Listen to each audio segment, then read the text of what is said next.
Well, West Tigers fans, our boys, they took on the reigning grand finalists, but this week they're taking on the Canterbury Bankstown Bulldogs. Can we get a win this weekend? Let's preview the game on another episode of the WestsLife podcast.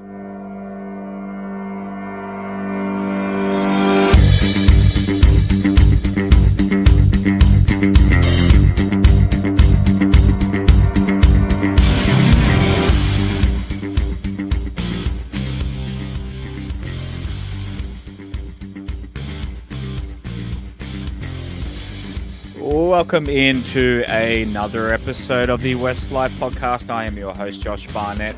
We are presented every week, every episode, by Holman Barnes Group, including West Ashfield, the best place to watch the game live and loud on Saturday. If you're not heading out to Homebush to watch the Doggies, head to West Ashfield, watch it on the big screen. At WestsLife Pod on Instagram and Twitter, give us a follow, and on the profile of those pages, you'll find our Linktree link, or go to westtigers.com.au if you're looking for anything, be it our YouTube channel.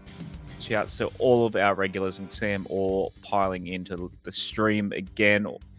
We thank and love every one of you. While you're on YouTube, if you haven't subscribed yet, please do, pushing towards that 1,000 mark as well. And even if you don't like the YouTube, you listen on audio, please just go over. We really want to, I think we need 80, 70 something more to hit that 1,000 mark. So please do so. And patreon.com/WestsLife. We'll get to our Patreon members. I promise that we get to their rants and questions and that sort of thing from the Discord.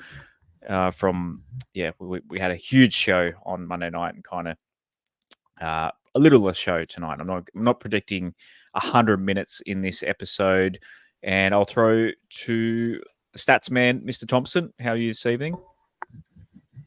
Yeah, g'day Josh, g'day Rob, g'day everyone who's watching or listening. Pretty good, mate. Pretty keen for a game at Homebush on Saturday, Arvo. It seems like I'm going to need a poncho though. Looks like it's going to be a bit of a wet one. Yeah, the weather will be a little bit of touch and go. It's a shame because even just the prediction of weather will bring crowds down for a game. So I hope. I myself been looking at tickets, and it's just kind of annoying that you can't buy upper level tickets, knowing that, because at least you know you're under shelter. The roof at ANZ guarantee Stadium, staying dry. Well, Accor Stadium, sorry, yeah, it only kind of reaches. I reckon if you're in row Z, you might be all right in the front section. But yeah, be as it may, brave the rain, support the boys. Speaking of a little bit grey, Mr. Bashara, you're a little bit under the weather, so you got the camera. We can't see the red room. I assume you're in the red room tonight, but camera off tonight because, a little bit.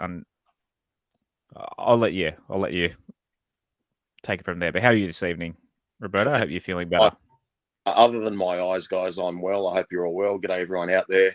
Unfortunately, Red Room Rob has matching eyes as well, so a little bit of excessive use of the contact lenses, and I need a couple of days without them. So, but like I said, on the positive, this is the best I've ever looked on the show. So, I hope the viewers enjoy it.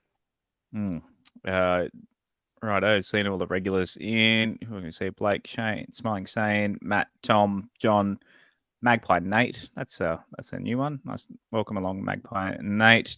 Let's get into another show. If you are listening back on the audio, join us on Monday night, 8:30. It's a lot of fun. So thank you for everyone joining us on the stream tonight.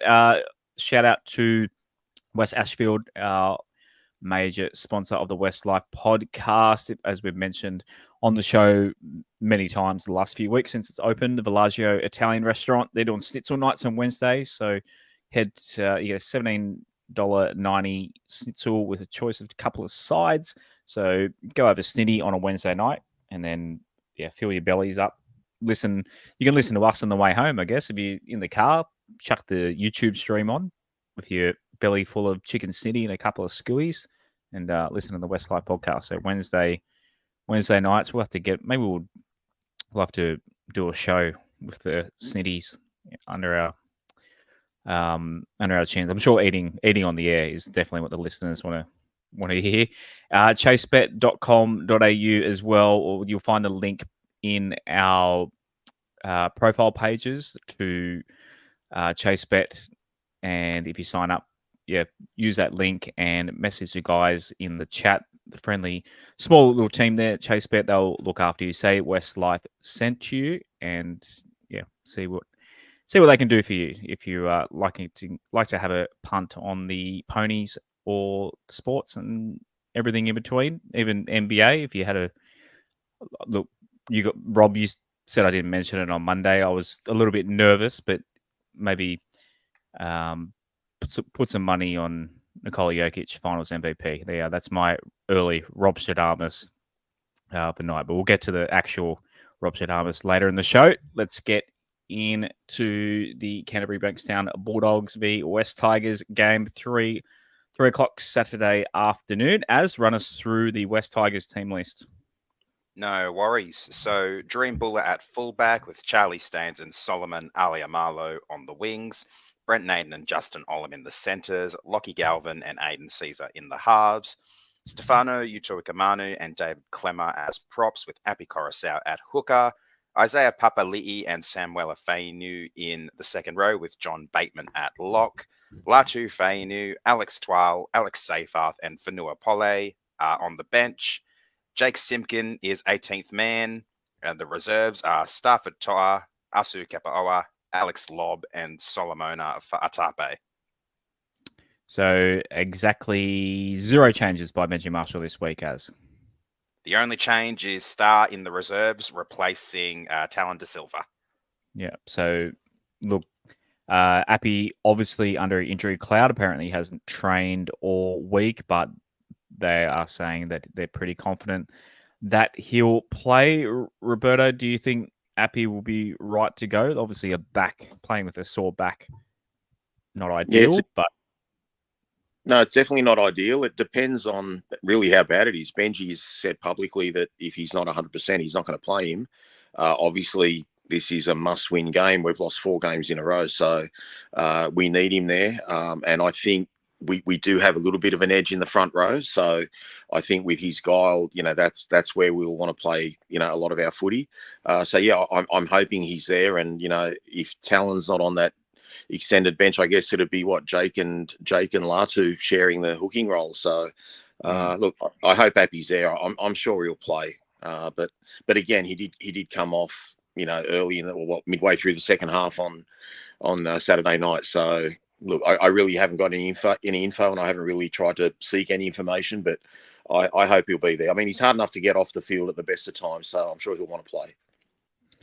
As obviously, at the very least, he can't play 80 minutes. I expect Latu Fainu to come in. How do you think they're going to use Latu? Yeah, that's what I'm hoping for. I honestly thought we'd maybe bring Jake Simpkin in to give Appy a little bit of a break, because Jake is a much more recognised dummy half, while I think Latu's more of a halfback. So it's a bit of a strange one, but I know he can play a bit of hooker as well. So I don't know. I think they'll probably do similar to what happened last week. Maybe Latu comes on mid second half, although we've talked a few times before about how we'd much prefer having a reserve hooker come into the game probably about 30 minutes into the first half, and then bringing Appy back in with about 20 to 25 minutes left in the game. So I think that's probably what we'd like to see, but I don't think we will see that. Rob, Bateman at lock again. We had a bit of a discussion in the Discord, and I think there was a few people commenting on Monday's show. A few people prefer him on an edge. What do you think Benji's theory of leaving him in the middle is? I think it's just out of necessity. It's the best of a bunch of bad options. But that said, I thought he was excellent the other night and gave it his all. Did a mountain of work. Obviously missed some tackles, but did over 45 tackles. Was still ball playing. Still looked dangerous. Ran the ball hard. Did a lot of kick pressure. First one there in the chase. So, we're going to need him to back that up again. But again, we're really searching for a true ball playing lock. And I said it on Monday night. I still think he's a right edge back rower, but we've played him left edge all year. So, and I guess that's to have someone with a lot of experience next to Lockie Galvin.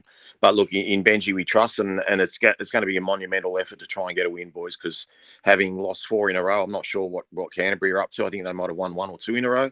It's probably actually good that Canterbury have had the bye because they had a little bit of momentum going. So hopefully they've had a bit of a break and put their feet up and said, "Oh, we're playing the Tigers." They've lost a few in a row.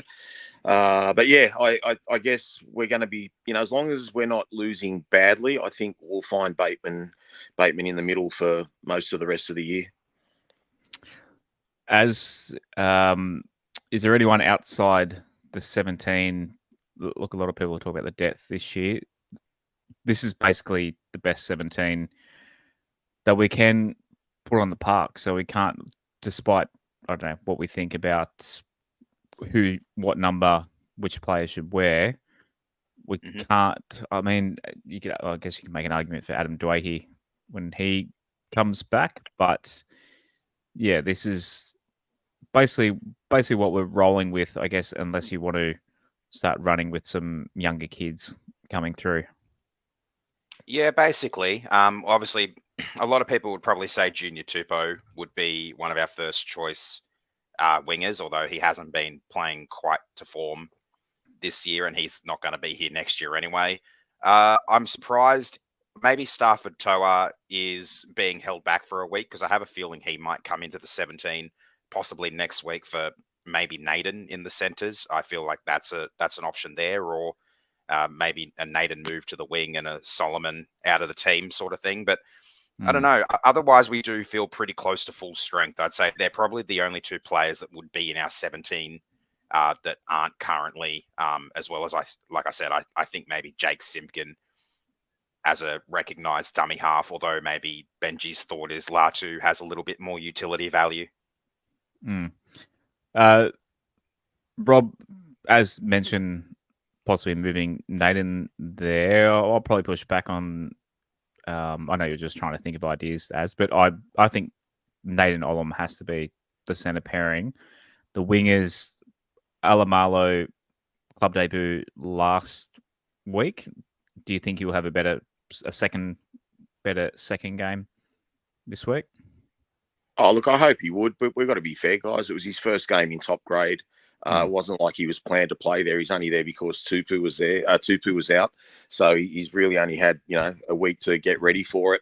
Look, there were some signs last week that were encouraging. Like obviously he nearly scored in the left-hand corner in the second half, and he ran the ball pretty hard. But at the same time, there were some discouraging things. I think if you notice when Jareen Buller dropped an early kick later on in the half, I think Adam Reynolds just put a standard torpedo punt down the field, and young Solomon didn't even attempt to catch it. It went right next to him. He let it bounce and let it roll near the dead ball line. And also in the second half, when a reasonably high kick went up, Jareen Buller and Alamalo just stared at each other, and like no one knew who was going to take the ball. Like there's got to be more talk and more communication amongst them. So if Stafford Toa is fit, I'd actually see him coming straight onto the wing and leaving Naden in the centres. Naden was pretty solid. He got beaten a couple of times, but generally I thought Naden had a pretty good game. So I'd feel a lot safer if Stafford Toa was in the team. Not that his defence is great, but he's just obviously had a lot more first-grade experience than a one-gamer.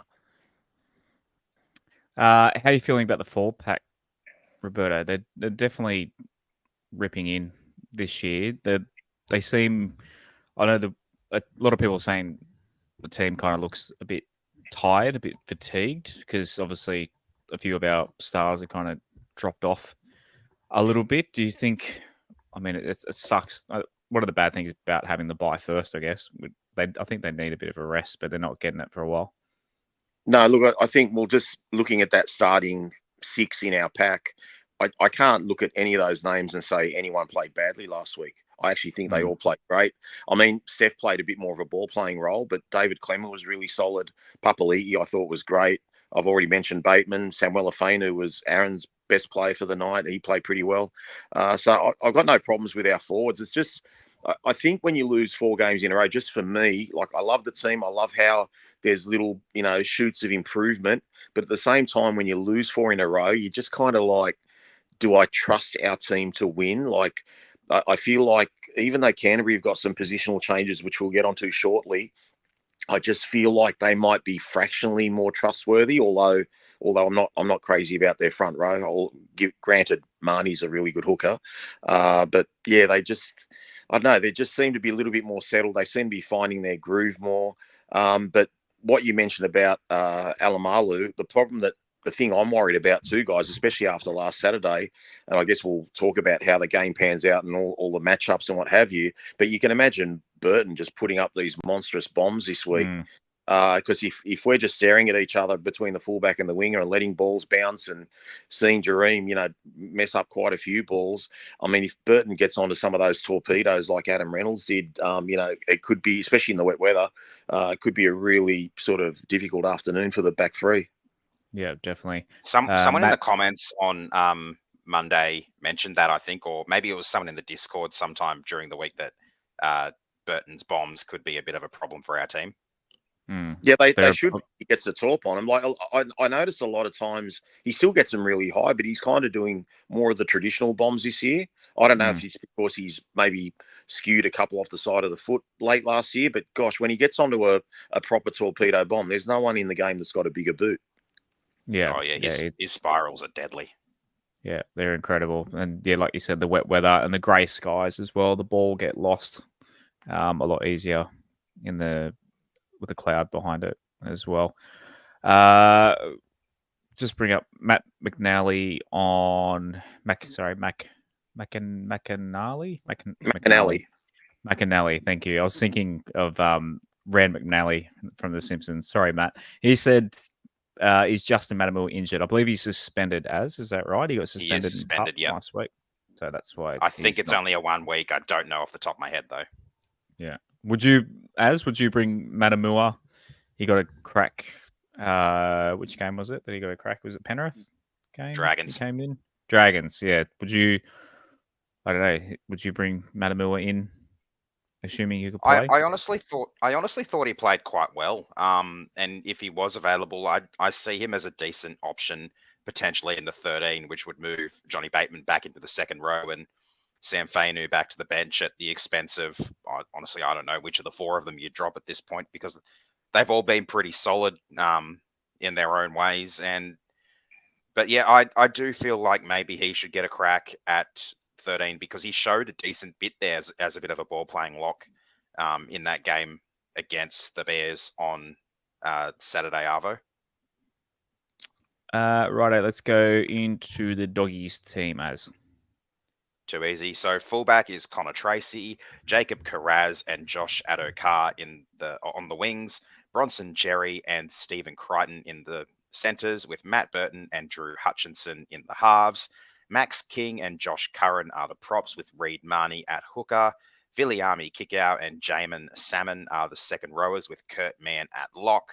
Bailey Hayward, Samuel Hughes, Curtis Moran and Blake Taff are on the bench, with Blake Wilson 18th man, and their reserves are Powasa Farmasili, Toby Sexton, Jacob Preston and Jake Turpin.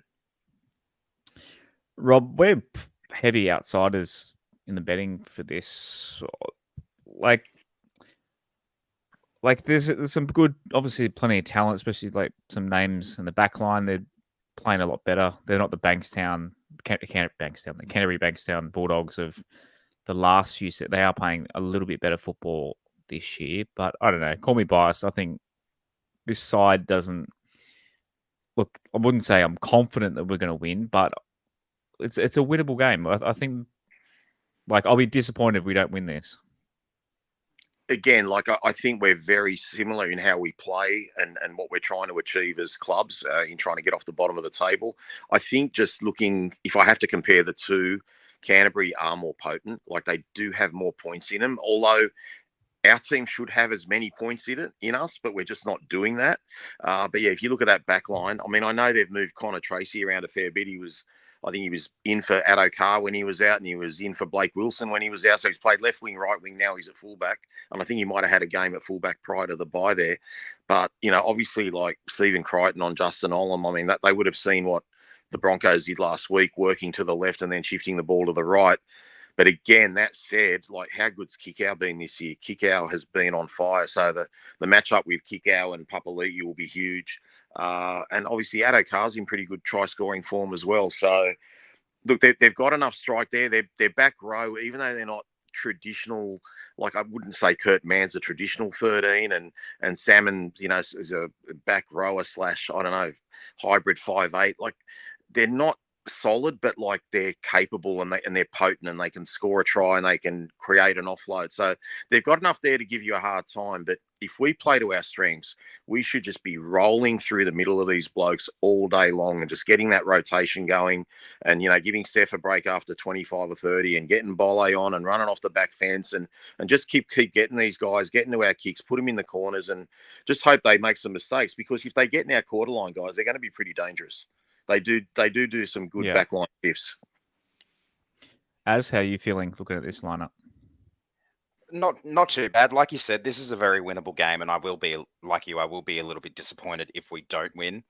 I agree with Rob. Viliami Kikau's been in absolutely supreme form this year, and yeah, Connor Tracy's a bit of a man of many talents, having filled in a few positions. And just to add to what Rob said, yes, Tracy did play at fullback before their bye. It was while Blake Taff was out HIA after that Roosters game where he got absolutely poleaxed. Otherwise, Matt Burton is obviously a danger in the halves. Drew Hutchinson, I haven't really seen too much of Drew this year, so I'm not exactly sure what to expect with them, but their bench is bringing a lot of impact as well. The likes of Sam Hughes and Curtis Morin in particular have been quite good. Max King, Josh Curran, a very good front row pair, and Reid Marnie is always dangerous at hooker. He's been a bit chirpy this year though, so maybe get under his skin a little bit if we can, and force some errors out of him potentially that way. Might put us in a good position. Rob, anything in terms of we talked about the 4-pack a little bit already, but yeah, for me, if it's wet weather, do you have the confidence that our boys can? Do you have a little bit more confidence in our boys? Because I feel like the arm wrestle, our boys are up for it. Yeah, I look, there's good and bad to that, because if it's wet weather, then it makes diffusing grubber kicks and high kicks really difficult. We also saw last weekend from the Broncos the cross kick as well. It's not like Josh Addo-Carr's not the only fast guy there. Jacob Carraz is really fast as well. But yeah, like wet weather, obviously to certainly nullify Stephen Crichton's, fleet-footed sidesteps. So look, I really don't know how this game's going to go. Like I said, I just hope Canterbury come out flat and we can come out on top. But if we give Canterbury a bit of confidence and they get ahead and we have to chase points, we've found that it's pretty hard to chase points this year. So look, I hope we win. We bloody hell, we're due for a win. It seems like an age ago that we beat Parramatta. So if we don't win this week, boys, it's almost cue in the rack time and start experimenting with some different halves combinations and lock and second row combinations. Just mix it up a little bit, because if you can't beat Canterbury, you can't beat St George, you can't beat the Dolphins, like three teams that were pretty lowly ranked last year, then what chance do you have of beating the other teams? We played Penrith coming off their bye a couple of weeks ago, and obviously we scored first in that game. So I think if we score first in this one and we're able to keep the momentum rolling a little bit, that'll go a long way to us potentially winning the game. I feel a lot better about our chances with Appy and the team, but in saying that, we've still got to get on the front foot and kind of stay on the front foot and not really give them an opportunity to get into the game, especially if they do start a little bit slow, because that's what cost us when we played Penrith. We started quick, but then we gave them an opportunity to get back into the game, albeit after a bit of a dodgy call against us. But if we can avoid similar things happening to us with the Dogs, then I think we're in a much better position to win this particular game. Just trialing our YouTube is live at the moment on the stream as well. So anyone watching on the YouTube stream, we can stream to YouTube, but I can't actually bring your comments up like I can on Facebook or YouTube. So if you're watching on Instagram and you're liking it, head over to our YouTube, the WestsLife Pod YouTube channel, and join the stream. So righto, Stats Man, what have you got for us So, there's been a lot of talk recently about our record at Campbelltown and the fact that we don't do so well there, and then potentially moving our home ground to other places. So I kind of wanted to have a look to see what our Homebush record is like in comparison to Campbelltown and Leichhardt. Overall, we actually have a lower win percentage at Homebush than we do at Campbelltown, but only just. I don't know when this website was last updated, but at the time of the update, we had played 91 games at Campbelltown for a 41.21 win percentage, and we've played 90 at Homebush for a win percentage of 40. So we have barely less of a win percentage at Homebush. Obviously, Leichhardt is one of the very few grounds that we have a win percentage at. So I don't know why people keep wanting to bring up the conversation about us moving our home venue, or like the question that Benji was asked at the press conference the other day about, is it time to move away from Campbelltown? And it was a really stupid question. Yeah. When in general, we're a team that hasn't had a lot of success. So our overall win records at pretty much all grounds are quite low. Does that include home games as well? Yeah. So Stadium Australia, it just says here 90 games played for 36 wins and 54 losses. I would imagine that's home and away games.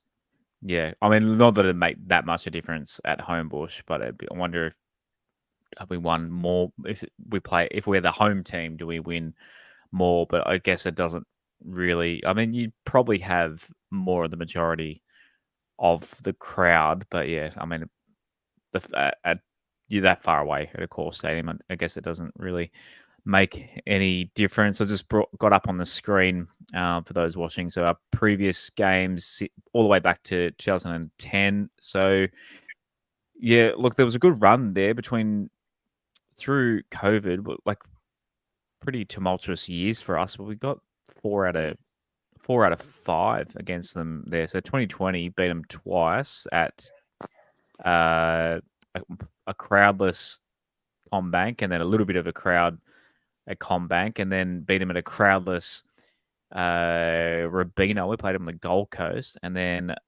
played them at the Dolphins Stadium and lost. And then Leichhardt, obviously, the three of us were at that one in 2022. That was a good night. That won 36-22, but the last two lost at CommBank 22 and lost at Belmore early last year. Yeah, that almost a comeback at Belmore last year. Roberto, is there a Tigers Bulldogs game? Obviously, I mean, Tigers Dogs at Homebush. I think almost every West Tigers fan, or old enough to remember anyway, there's definitely one game that stands out. Oh, for me, it's the massacre we put on them in 2005. I actually think I bought that replica Balmain jersey the week after the game. We were on fire. I think Canterbury kicked a penalty goal, and that was it. It was all downhill for us. I think we scored like 54 points maybe, or thereabouts. You can probably look it up. It was 2005. 52-2. Canterbury kicked a penalty goal. Like they were up 2-0. Yeah, they're up 2-0. That's what I was saying. They got we got the rest, but we put on some beautiful tries that night. Yeah. I remember even prior to 2005, I'm sure Darren Senna would have been the hooker. We beat them early in the year. It might have been 2004 or 2003, and we were like absolute rank outside. It was at that showground.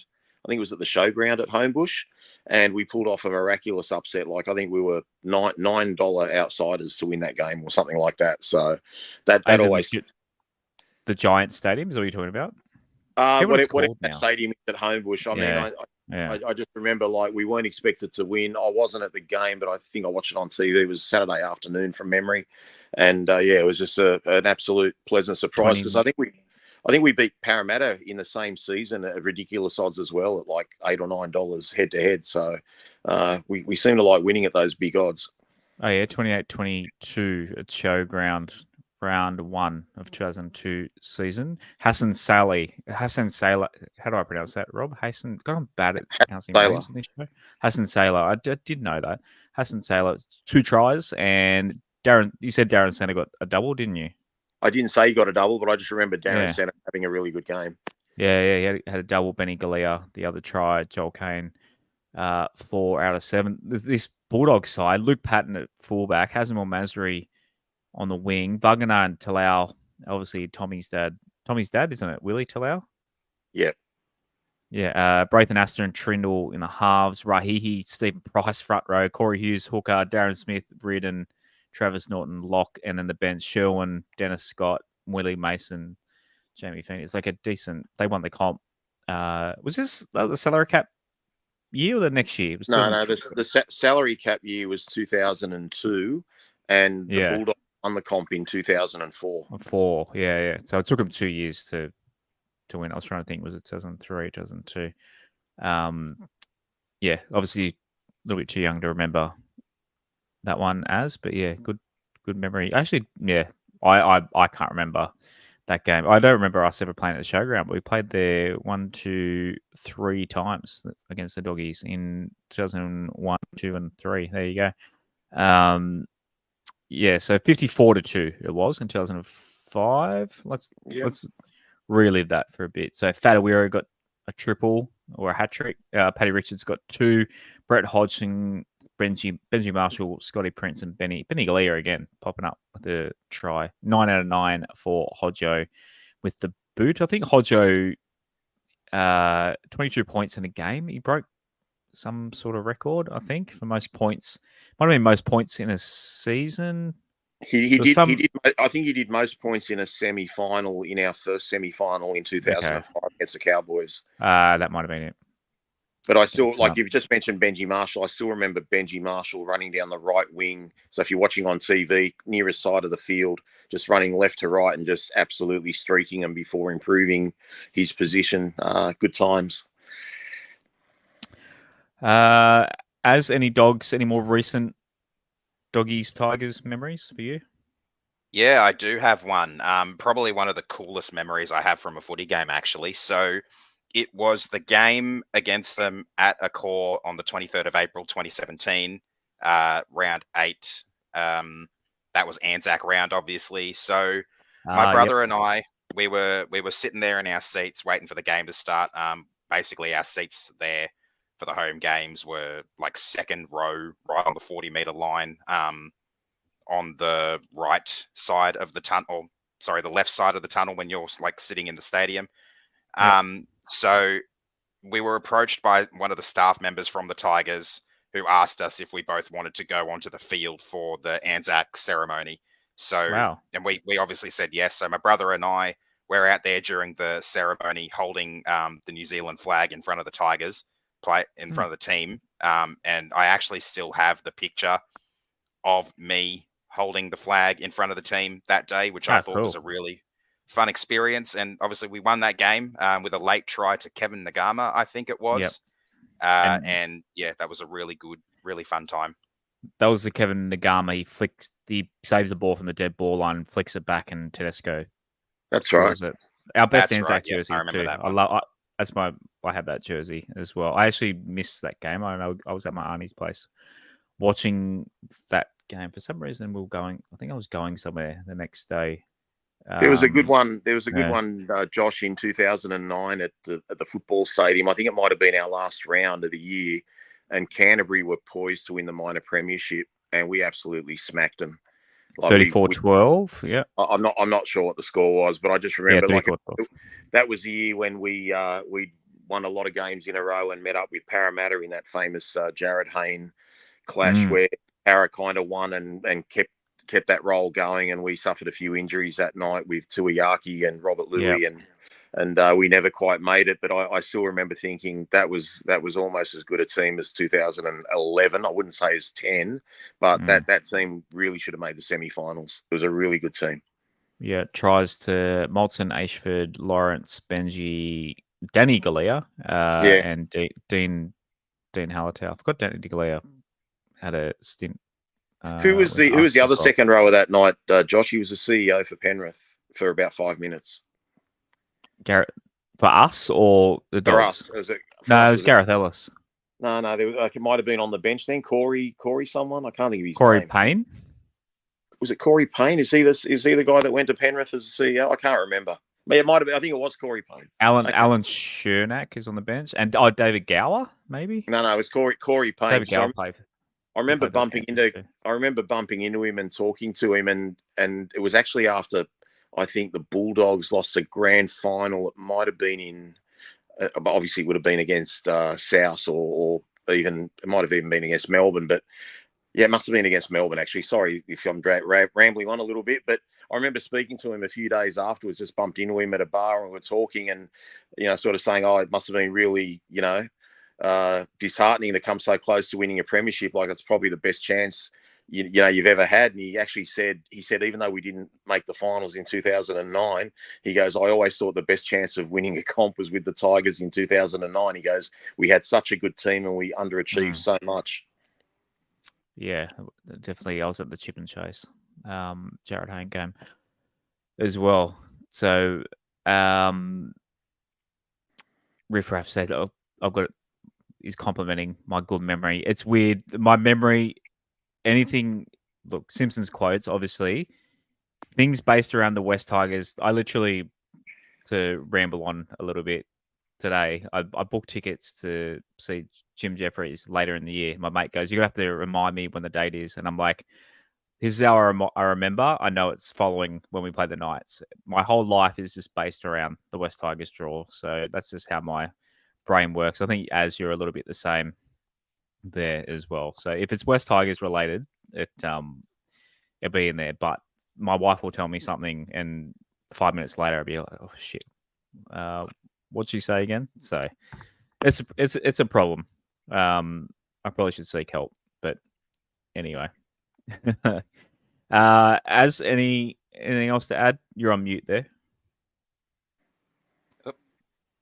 Didn't realize I was muted. No, nothing to add. I just laughed a little bit at some of the things you were saying there. I saw you laughing on the screen. I'm like, man, I had a laugh track from Az perfectly there for my story. Finally, one of my stories worked out well. Az is laughing and his mic was off. Anyway, Robstradamous, what do you got for us this week? These are the four things I like this week. Unfortunately, one of them is a Bulldogs scorer, but I've gone the Titans with 13.5. I think Melbourne, should they win, they won't they'll kind of put the cue in the rack. I mean, they've got a Wishart on the wing, and it's not Rod Wishart. So I find it interesting to have a hooker half on the wing there. So I think that's a bit of a liability there. And the Dragons, they hate Cronulla. And I know they got thrashed, but they never stopped trying against the Roosters. I think the Dragons actually could almost cause an upset here, but I think the 13.5 is a really safe bet. So I've gone Dragons Titans, and with the anytime try scorers, I'm a little bit worried about our debutant from last week, and obviously we got Mariner scored a try against him, and I feel like with Crichton and what he can do against Solom, if he just gets that overlap and draws our young winger in, Carraz might even get one or two tries. And I've gone Kyle Felt. Who were the Cowboys got again, Josh? Just refresh my memory. As Dolphins. Bring it up. The Dolphins. Okay, yeah. So again, it's back to, like, even though I'm picking a winger, it goes back to who the centre is in the opposition team. Tessie New is not a first grader, guys. Like, seriously, he's the worst defender. People get around him all the time, so I can just see whoever it is for the Cowboys getting around him, and Kyle Felt going over untouched. So look, they're the four things I like, whether you want to multi them together or play them in your own different ways. But I think a lot of outsiders are actually going to cover the line this week. So there's a few other games, but I mean, you can't tip everyone. Brendan W. again sending us a super chat. Thank you, Brendan. He says, "See you guys at the game. Tigers W incoming." As you got your tickets, I haven't got mine yet, but they're literally walking distance for me. So selfishly, I really want us to play at Accor because it's perfect for me. As much as I do, it's not too bad for me either, because I can just drive down to yours, park out in the front. You can just park in my garage. Yeah, walk over. As do you want to? Where are you sitting? You're sitting what do you call it? Away fans bay. Yeah, so I'm in the reserved away fans bay, which I'm pretty sure is 105. Just almost probably around like the 20 to 30 meter line. So I'm around that general area, not too far from the general admission away fan section, which is, I think, just a little bit to my left. Roberto, will you be able to see the game? Are you going to go? I'll be able to see the game. Look, I'm choosing not to go to the game. I can go to the game, but I've got a dinner on Saturday night. I've got a wedding on Sunday. I just thought, you know what, I'll just chill back in the Red Room and just have a nice, quiet Saturday afternoon channel surfing and until 3 o'clock when the boys start. Saturday afternoon too. It's Saturday afternoon. Got to be able to have the remote in hand on a Saturday afternoon. I guess got to flick between. There's nothing better, is there? The footy and sky racing, I guess. And that's fair enough. Yeah, I'll be there. I'll probably aim for where you're sitting as. I'm just waiting to see what the weather does. It's like I said, it's annoying not being able to get complicates things a bit. Yeah, I'm thinking about you taking the young bloke too, so I really can't. Yeah, sit in the rain. So hopefully, come on, guys, open up. If you're listening, Accor Stadium, what's it called? SOPA, Sydney Olympic Park Association or something. If you're listening, you're probably not, but open up level 4. It's going to rain. Let people sit under cover. I think they've done that before too. I think when it does pour down, they do actually open up the higher sections. So you can go up and sit under cover. So, yeah, first world problems. Right, into our tips for this week. First up, we've got the Penny Panthers. We've all gone the Panthers up against Souths. My app's closed. Souths, thank you. Wooden Spoon Souths. It feels like 2000 when they come back in the comp, 2002. Feels like 2002 again. The Rabbitohs are the joke of the comp again. Can't say I dislike it, but yeah, obviously Jason Demetrio being sacked this week. People always talk about the coach bounce back, but yeah, I think they'll be in all sorts. What do you reckon? Yeah, I think this one's going to be a bit tough. Obviously, JD just being sacked. I don't really know what's going on with their situation. I think Ben Hornby's taking over as the assistant, but no idea what he's capable of. It's a tough time to come into the interim job, though, when you've got a date against the 3-time reigning premiers in front of you. So I think this could be a bit of a tough game for them. I'm expecting at this stage it to be a bit of a blowout. If there's a bit of rain around tomorrow, I'd probably bring the margin in a little bit. But yeah, not expecting too much from Souths, unfortunately. 12.5 start on the Chase Bet app. Although Cleary's out. That might have come in because Cleary, I don't know if you guys saw tonight. Say what? Yeah, the Cleary's Is he? been ruled out. Yeah. It only literally just before. That must have been the team, the 24-hour team update. They must have dropped that bomb. So, now that Cleary's out, there's still $4.20. They must have been way higher. Surely that's come in since then, but I don't know. I'd say it probably might have been around like 16.5, 17.5 potentially. So I'd say it's come in maybe about 4 points. That's crazy. Where is this game? Is it a core as well? Yeah. Hopefully they don't tear up the turf. It seems to be all right. Modern day grass, modern day. What are the people called that work on grass? Not greenskeepers, obviously. Groundskeepers. Is it groundskeepers? It is a groundskeeper. I'm sure there's a more complicated word, isn't there? Help me out, Rob. Yeah, one bit out there. Isn't it just groundkeeper? I don't know. I don't know. Do not touch Willie. Good advice. We've all gone Manly. We've all gone Manly against the Raiders. God, the Raiders $4.50. But yeah, Tommy Turbo playing for Manly at home. I'll pretty much always tip them.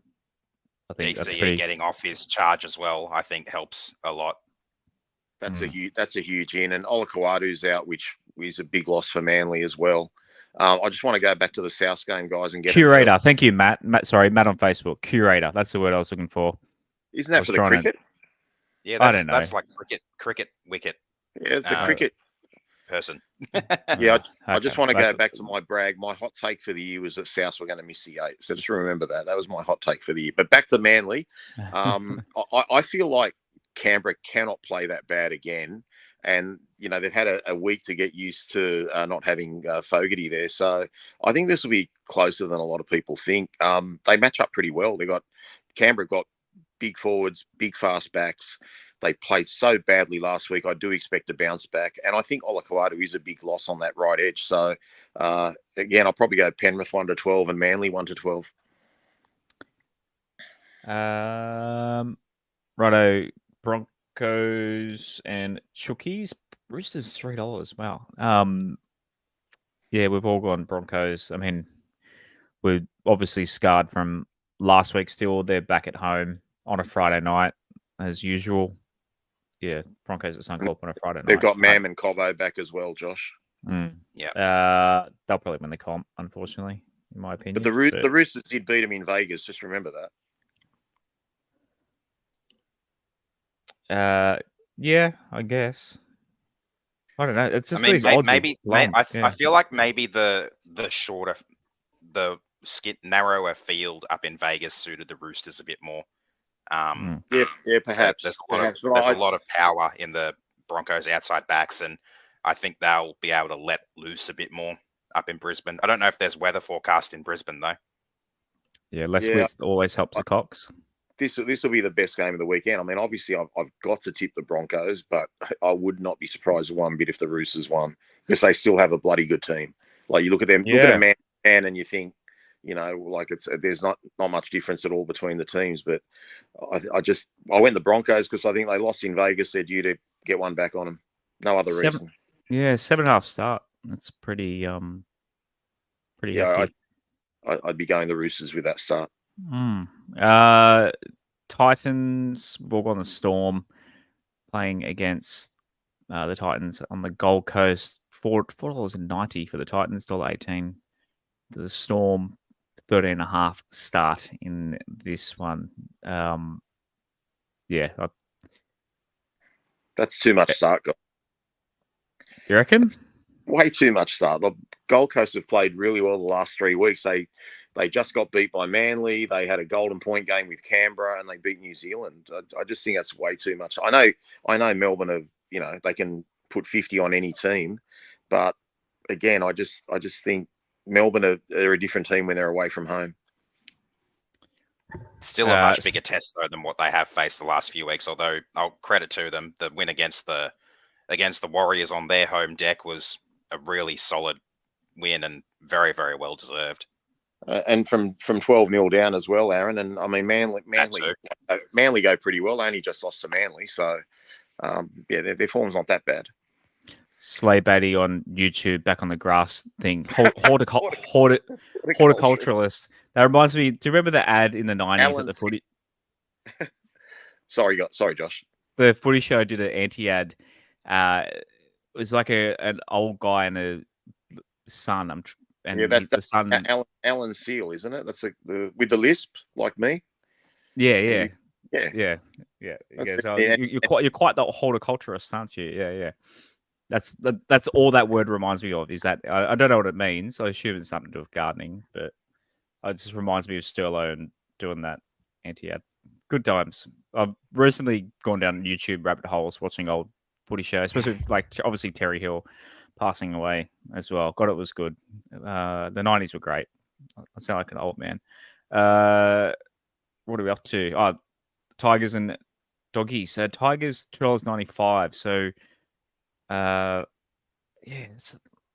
give us a chance. $2.95, 7.5 start. I don't know. As you and I've tipped him, Rob's gone more with the brain. We're kind of going with the heart. As I don't know, trying to speak it into existence.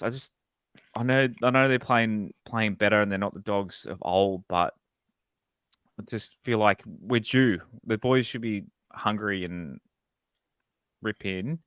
Look, I wouldn't be surprised we lose. I wouldn't be surprised we won. But $2.95 is I thought we'd be a little bit shorter than that. But what are your thoughts, Az? We've obviously talked about this game a lot already. When the preliminary odds came out, we were a little bit shorter than what we are now. I think we opened at maybe around the 260, 270. mark. Don't know what has happened, like that's caused us to balloon out a little bit. Maybe it's a player who's come back for the Dogs, potentially. But yeah, I'm not 100% sure why we're so despised outsiders. I think the start for us is 7.5 or something like that. If Appy plays, I'm pretty confident in tipping us. I think this is a game that we can definitely win, and hopefully we do, because it will help to put a little bit of distance between us and the Spoon, which is the main thing we want. But if Appy doesn't play, I will likely be changing my tip to the Dogs, I think. Just seeing on other apps what they're paying as well. But yeah, it's pretty similar. Rob, any more thoughts with this one? Yeah, all around the $3 mark. Oh, look, I just think at those prices, I think obviously we're better value. Like, I don't think we should be that high up, $2.80, $2.90. But again, it's just, I feel like just marginally, Canterbury are a bit more settled than us. Like, we're getting there, but I just trust their backline movements a little bit more than ours. But again, I still think we've got a big edge in the front row. So it really depends how this game's played out. If we can cut out the silly errors that we made last week, we've got to be a chance of winning it. But again, we need to be who we have to be, not who we are at the moment. You know, we just got to find a way to get a win. And if we can get a win, we've actually got a couple of, we've got a pretty good looking draw the next couple of games. So if we can get a win and get a little bit of confidence, we might be able to pull off 3 in a row, which we haven't done since Gary Jack was fullback for Balmain or something. So we need to get on a roll of wins. But I know we can win. Until we win, I just don't trust us right now. Any thoughts for a try scorer bet, boys? For us, let's not for Al, I'm just looking at the odds. So they've got to be Tigers? Yeah, I'm just obviously, like, it's a bit of a coward's move to say Charlie Staines or something, but I don't know. Josh Addo-Carr, there's an ex-Tiger. I meant current Tiger. Just I like the look of I like the look of Justin Olam in this one. I don't think the Bulldogs back line is that strong defensively. Olam scored a couple of really nice tries against the Sharks and the Eels in the 2 games we won, and I think the Bulldogs backs, particularly on that side of the field, aren't quite as strong. So I don't mind the look of Olam for a try. If I was picking our guys, Josh, my number one choice would be Steph. I think I really 750 with Appy's deception. Like, if Appy doesn't score himself, and they're worried about Appy, and 2 blokes converge on Appy, he's just going to give a saloon passage to Steph. So Steph would be my number one. And even though Jareem had a really poor game, I thought, last Saturday night, he's just got enough potency to get through the line and be the difference there. And I'm hoping Galvin can really create a lot this week. Like, he's playing the Bulldogs, so I think you're going to get the best version of Lockie Galvin this week as well. But yeah, for me, Steph and Buller. Steph's $34 for first try scorer. That's a good bet. If we get down there, he did it. He did it against the. Was he first? No, first Tigers Dragons scorer, wasn't he? But it was first. It wasn't first of the game, was it? Dragons scored first, didn't they? Dragons scored first. Yeah, Dragons scored first after their first set. So maybe first Tigers try scorer. But yeah, I like that. I like the idea. Steph crashing, especially if it's wet too. Yeah, just crash. Just give me the ball, Steph. Crash over. What game are we up to? Cowboys and who are the Cowboys playing? Sorry, Dolphins. Get out of that. The Fins. Dolphins $3.20 as well. Cowboys at home. We've all gone the Cows in this one, as.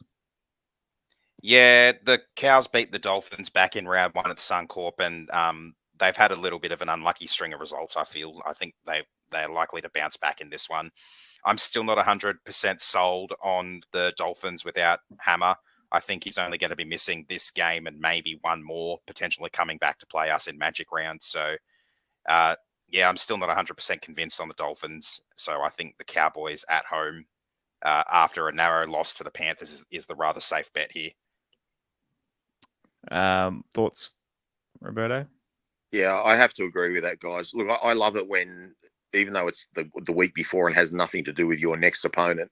I love it when teams finish really well against a team, and Penrith looked like they had that game wrapped up with basically a 20-point lead, and the Cowboys fought back and could have nearly won it. So the way they finished that game, if they bring that into this week, even though Queensland derbies are pretty close, I think the Cowboys are a pretty good thing this week. Sorry, just looking at the Instagram, just who's joining us. Like I said earlier, if you're watching on the Instagram, head over to YouTube so I can bring your comments up. I've seen a few. A friend from the Paracave podcast, I saw he's on the Instagram stream. A few people in there, and actually a current West Tigers player jumped in too, was watching us just quietly. Hey, Aaron, did you want to tell the Paracave podcast what your tip was? That tip you gave us on Messenger was earlier today? Oh, oh yeah. I had a little bit of a joke with the boys when we were sending our tips through to Josh.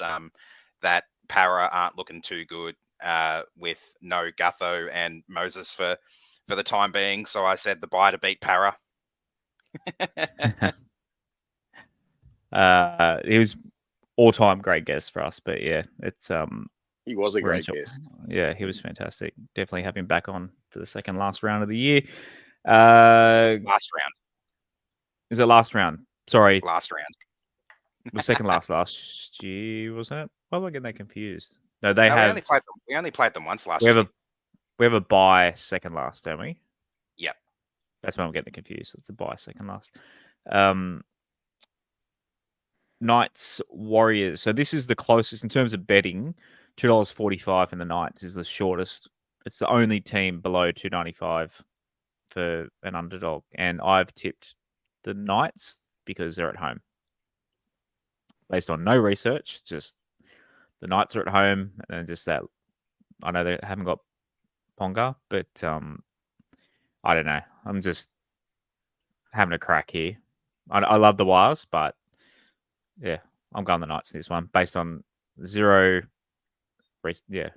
expertise. I know my number's a little bit higher than the other boys there on the score, but this is literally guessing, and I'm rolling it on the Knights. What about you boys? Why are you going the Wilds? For me, it's again like just what I said before about the other games. The Wires finished really strongly. Like they got off to a 12-0 lead, then I think they were down 27-12 before launching a comeback, and they probably should have come back and beaten the Titans. And I didn't like the way the Knights finished the game last week. Like if there was another 2 or 3 minutes, the Dolphins would have won. They got 2 tries in the last 3 minutes. So look, it is a hard game to tip, but I'll actually go a 1-pointer here. I'll go with Sean Johnson winning field goal. Not too bad. This is a tough one for me. Obviously, the odds make it obvious that this is a fairly tough one. I've gone with the Warriors because they've obviously not been that great the last few weeks, and if they want to be a team that gets back to the finals, even like top 8, let alone top 4, this is a game that they really need to win. They beat the Knights at home. I think it was a fairly close game, maybe round 4 or 5 or something like that. So yeah, fairly recent as well for a rematch here. So I think the Warriors can get the job done. Like I said, if they want to be in the finals, this is basically a must-win game for them because both of these teams I think are on the same number of wins. The Warriors just have the advantage of the extra point from their draw with Manly. But yeah, this is the loser of this game could find it rather challenging to make up some distance. Obviously, there's still a lot of time left in the season, but this could be one of those pivotal matchups for the bottom half of the 8. And the Shire Derby to finish the weekend, we've all gone the Sharkies, heavy favourites against the Dragons. This game's sold out, apparently. I don't know what the capacity of Shark Park is at the moment, but yeah, that one's sold out, which is pretty cool. Always good. You mentioned earlier in the show, Rob, always a bit of fight, bit of fire in this one. Oh, they hate each other, and I don't know if you boys have come across it, but Shane Flanagan said after the Roosters game, he's penciled this game in since late last year, and he just had that look on his face. Yeah, had the look on his face. If you can translate that look into his 17 players that go out there. Look, I don't have enough guts to tip St. George because as well as St. George have played this year, they're not trustworthy. They get flogged or they win big. But I actually really think they can knock off the Sharks. And I know the Sharks had a big win against Canberra, but the Roosters, the Dragons aren't going to show up like the Raiders did. They'll have a red hot crack, and especially after having 60 put on them. Every time the Dragons get thrashed, they bounce back and win. So I've been a little bit gutless tipping the Sharks, but in my heart, I really want to tip the Dragons, but just don't trust them enough. 13 and a half start, the Dragons. Yeah, I think that's immoral. That's just anyway. It'll come back to bite me next week, but but I think it's a special. New South Wales Cup this week. They are before first grade, so if you're heading to Accor, they're playing at 12:40. Stafford Tower's playing at fullback. Who else we got? Lob City on the wing. Jaden Sullivan in the halves. Jackie Simpkin at halfback. Kepao's in the Hooker. back playing. Kepao's playing back row. Talon Da Silva coming off the bench. So, as anyone in the Cup side that you're going to keep your eye on? Yeah, I'll be interested to see how Stafford goes at fullback. He's obviously replacing Luke Laulii, who I think is one of the other players who got suspended out of that last game. So that's an interesting one there. Hopefully we see a bit more development from Alex Lobb too. Like I think someone said, he's a little bit of a way off first grade based on the game last week. I think that might have been you, Rob. Yeah.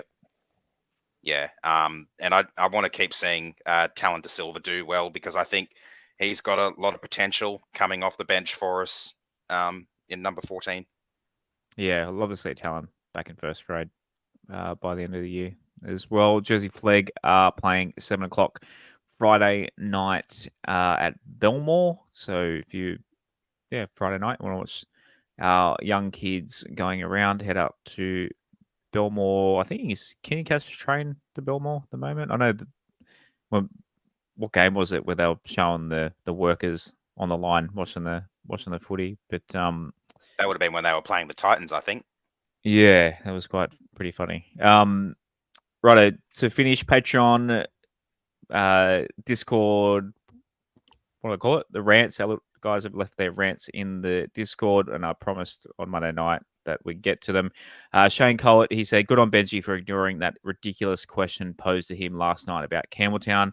I'm really getting sick of people blaming our losses on where we play. Grass is grass. Both games, the crowds was taken out of the game somewhat with early tries from the opposition. It snowballs from there. End of story. Had West been up 16-0, I can guarantee a different atmosphere. It happens everywhere. We lost 10 in a row at Campbelltown because we haven't been good enough in the day. Simple as that. I take my hat off to everyone that went yesterday. Obviously, he did this the day after the game, as I didn't expect it to sell out. Yeah, I think Leichhardt definitely gives us that little bit of extra, but yeah, to say that Campbelltown, yeah, but just the team is lost everywhere. We said it, we covered it pretty much Monday night. But anyone got anything extra to add on what Shane said there? No, totally agree with Shane. I couldn't believe that it was a sellout. I actually expected a crowd of about 8,000 to 9,000, not 17.5 or whatever it was. So, well done for everyone to getting out there, and let's keep doing it whenever we get out to the suburban grounds and show people where we want our games played. 100%. Yep, I agree. Riffraff, aka Big Red Fan Club, said, we do some dumb shit. To be in the fight with what we have to be near perfect. That said, last year we probably have 50 put on us in the last 2 weeks. With that in mind, you can excuse us against the top two, but the next few weeks we have to show up. A game activated big time. This season could be defined by what happens between now and Magic Round, and Riffs there in the live stream as well, coming in from Florida. What time is it there, Riff? It must be early morning, I assume. Nearly 10 o'clock Sydney time. It must be early morning East Coast time. Appreciate you joining us again. Matt MC said, just finished watching the Panthers-Cowboys game. Cowboys received some favorable calls in the second half. Something you expect a home side to get. It seems to be the polar opposite for our side at Campbelltown. So, yeah. Anyone got any anger left over the officiating from Saturday night? I think Aaron's got a few things he wants to say, doesn't he, still? Yeah, Alrighty, a couple Jake. of. Look, I went to the to West Campbelltown Club after the game, and I watched the first half there, and I kind of listened to the second half. So I can't really comment on the decisions they got because I actually haven't watched the second half of that game. So I'll have to trust Matt there if he said that the Cowboys were getting some favourable calls. I've just been watching the Lakers 5 games in a row. Don't get me started. Like the last week, I've just been watching both my sides get shit whistles. But Beers and mate, the Lakers are going to Cancun. Sucked in. Sorry to any Lakers fans listening, but I have to. Yeah, just had to get that one in there. Yeah, I right. could keep this going for another half hour because he's so biased about this officiating. I watched the same game and I saw it the other way. But we won't do half an hour of it. Yeah, let's move on.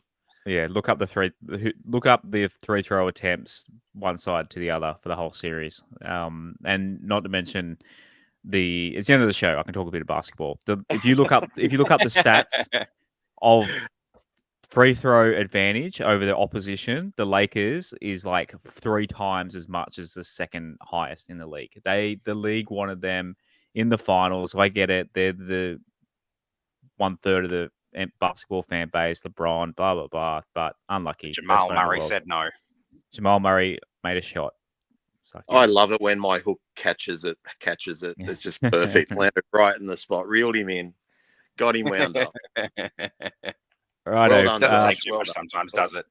I'll show this passion on Saturday afternoon, I promise. For our beloved Tigers, which we'll review on Monday night, 8:30 p.m. Anyone got anything else to add? Robstradamous, you'll give us some pony tips for probably on Friday for Saturday. Yeah, I'll get something on Friday. I think we're going to be getting some like a really, really, really wet track at Hawkesbury this week. So I'll just wait and confirm that that's going to be the case, and we'll go from there. Riffraff says 7:40 a.m. They are waking up. We're like a morning radio show. Get on my 13.5 Riffraff. They won't go lie down. They'll have a good. He's in America. Can he bet on rugby league over there? Yeah, no, I'm talking about Miami. Get on his team. On the Heat, right? Get on the Heat. Porzingis is out. I think 13.5 is ridiculous. Oh, Boston been taken to 7 or been. I know you're a Celtics fan, Rob, but they're the Parramatta Eels of the NBA. So I'm not a Celtics fan. I just like to see the Celtics win because my wife goes for the Celtics, and that makes my life a lot easier. Right. Okay. As anything before we say goodnight to Big Dog? Not too much. Just looking forward to the game. Hope to see some people out there. Anyone who wants to brave the potential downpour that we might be getting. Also, don't forget your chase bet spiel, Josh. You haven't done that one yet. My what spiel? Sorry. Your chase bet spiel, the gamble responsibly one. You haven't done that yet. Oh, you just said it, Aaron. Yeah. 1-800-846 848 or gamblinghelponline.org.au. Thanks, Az. That's the one. If you didn't mention it, it probably would have went straight through the keeper, but thanks for that. Righto, guys, and we'll see you.